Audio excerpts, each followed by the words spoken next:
김문수, 이재명, TK 목장의 결투에 대권 걸렸다. 자, 민심은 과연 어떨까?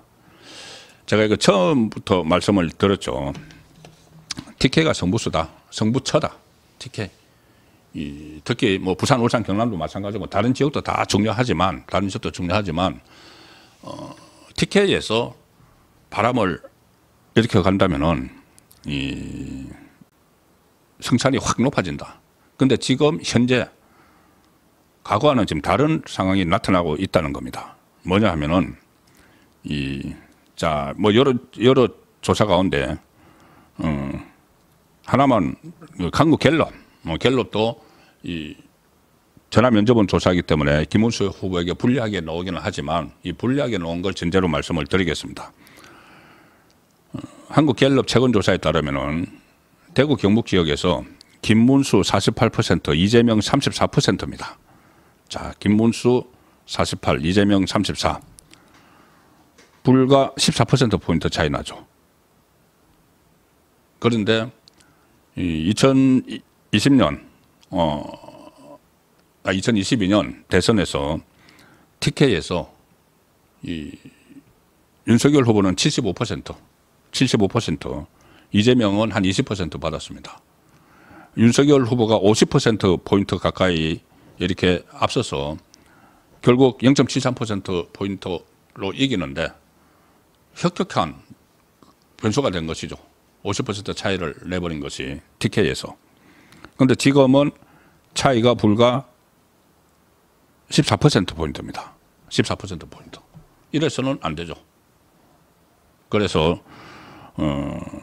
제가 그때 8080 캠페인을 한번 말씀을 드렸던 적이 있습니다. 제일 처음에 본격적으로 이제 대선 레이스에 들었을 때 바로 박근혜 전 대통령 때였죠. 박근혜 전 대통령이 대선에 출마했었던 2012년에 그때도 문재인 후보하고 거의 대등한 위치에 있었는데 나중에 선거운동 기간 중에 깜깜이 기간이 있죠. 그 6일 동안 여론조사를 공표를 하지 못합니다. 그 기간에 이제 그 정치권에 있는 사람들, 정치부 기자들이나 아니면 당에 있는 사람들은 공표는 하지 못하지만 여론조사 결과를 알게 되죠. 그때 미세한 차로 진다는 이런 그 결과가 나왔고 여론조사 결과가 공표는 안 됐지만은 그때 대대적으로 이야기를 했던 것이 8080 캠페인이었습니다. TK를 중심으로 득표율 80%, 투표율, 일단 투표장에 나가자. 투표율 80%면 엄청난 거죠.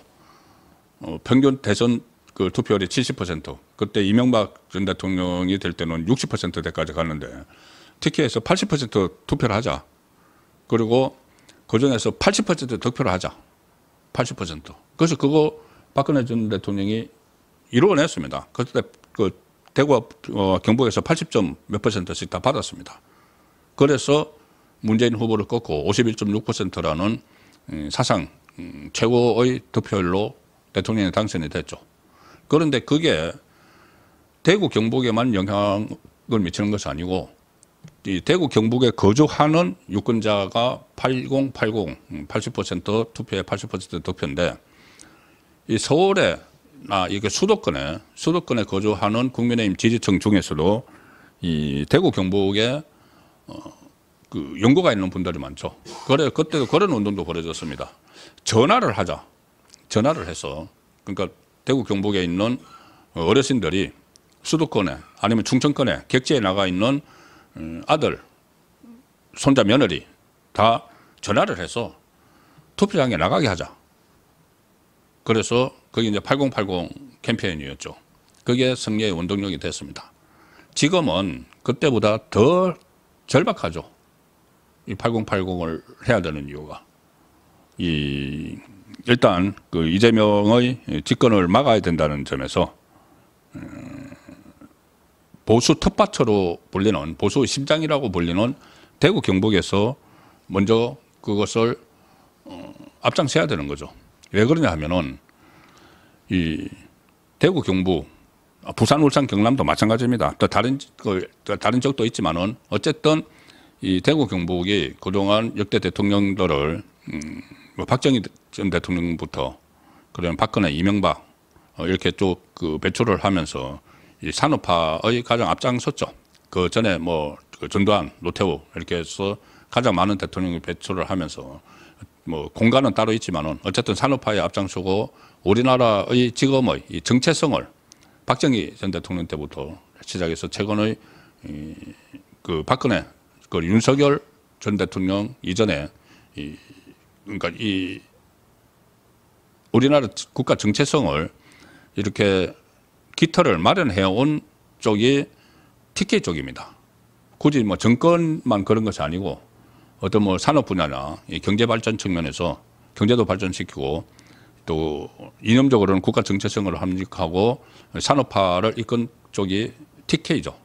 그런데 그래서 우리나라가 지금의 상황이 됐고 이 국민들이 이렇게 생활을 하고 있는데 이것을 흔들려고 하는 것이 지금에 다 갖춰진 이 체제를 흔들려고 하는 것이 이재명이죠. 그래서 이재명 그 후보가 만에 안에 당선이 되면은 여러 가지 법안들, 국가 정체성을 흔드는 그리고 국가 경제에 그리고 재정에 압박을 가하는 뭐 양곡법이라든가 뭐 노랑봉투법, 뭐 상법 개정안, 국민 그 25만 원 지원 특별법 이런 것들을 무더기로 막 통과를 시키면은 그전에는 그 윤석열 정부에서는 이 거부권을 가지고 막았는데 거부권이 행사가 안 되니까는 그게 그대로 제도가 돼버리고 그게 국가의 모습이 돼버립니다. 그러면 그것을 이제 막아야 되는데 이렇게 지금까지 쌓아온 오늘의 대한민국을 구축해온 이 대구 경북에서 적극적으로 행동에 나서야 되는 것이죠. 그래서 제가 지금 이재명의 지지율이 대구 경북에서 34%까지 조금 전에 한국갤럽에서 올라갔다. 그 지난번에 20% 초반 지지 득표를 했는데 여기서 대구 경북에서 30%가 넘어가면은 본인들은 이긴다. 분명히 이긴다. 그런 내부에서 그런 움직임이 그런 분석이 있습니다. 그래서 정부처가 이게 TK가 됐다. 그리고 TK에서 그 전부 다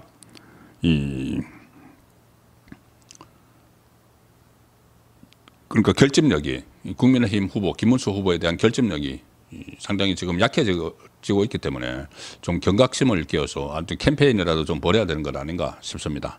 그래서 그때도 그렇고 지금도 이제 사이 박근혜 전 대통령이 탄핵되고 나서 대선이 치러졌을 때 그때 사이 보수 이야기가 나왔죠. 내가 보수고 그때 홍준표 후보를 찍고 싶지만은 차마 그 탄핵 직후라서 여론조사에서 응답을 제대로 하지 않고 하는 그 사람들이 투표장에 좀 몰려올 것이다, 나올 것이다.는 그때 그런 이야기도 있었지만은 그때는 워낙 구도가 그렇게 돼서 그것이 현실화되지 않았지만 이번에는 사이 보수들이 이제 물론 여러 가지 보수 우파의 어떤 분란이나 이런 것들로 인해서 조금 뒤로 빠져 있지만 이번 대선 이제 13일 하면 대선 그리고 사전 투표는 얼마 남지 않았죠. 대선에서 본격적으로 좀 투표장에 가는 캠페인이 벌어질 필요가 있다는 측면에서 오늘 김문수, 이재명, TK 목장의 결투에 대권 걸렸다. 자, 민심은 과연 어떨지 그 부분을 설명을 드렸습니다.